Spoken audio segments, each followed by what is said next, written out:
Peacock included with Walmart only activates after your Walmart account is fully linked through the benefits page, and most issues come from that link breaking or never completing in the first place. By the end of this, you'll know exactly why Peacock isn't working with your Walmart plan, and the exact steps to fix it, so the subscription shows up and actually activates. First thing to understand is how this works. Walmart doesn't automatically turn on Peacock inside the Peacock app. It has to be activated through Walmart's own system first, then it connects your email to Peacock's account system. If that handoff fails, Peacock will look like you don't have a subscription, even if your Walmart is active. Start with your Walmart status. Open the Walmart app or website and go to your account. Then check Walmart benefits.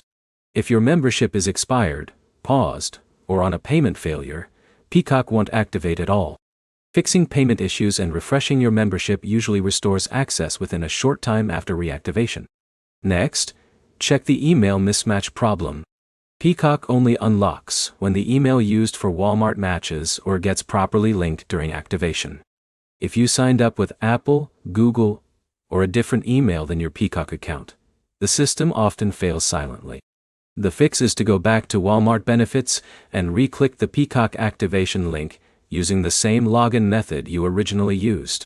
Another common issue is activation not being completed. People click the Peacock benefit, but never finish the final confirmation page. If that happened, go back into Walmart, find Peacock under benefits again, and restart the activation flow from scratch instead of trying to log into Peacock directly. Browser and app glitches can also block activation. Clearing your browser cache or switching from the Walmart app to a desktop browser often forces the activation page to load correctly.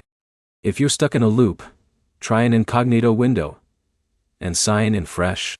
Once activation is successful, log into Peacock again using the same email that was tied to Walmart.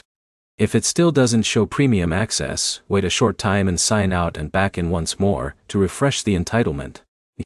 To summarize, Peacock issues with Walmart usually come from an inactive membership, a broken account link, or an incomplete activation step. Fix those three areas and the subscription normally unlocks without support. If this saved you time, like and subscribe for more simple fixes like this.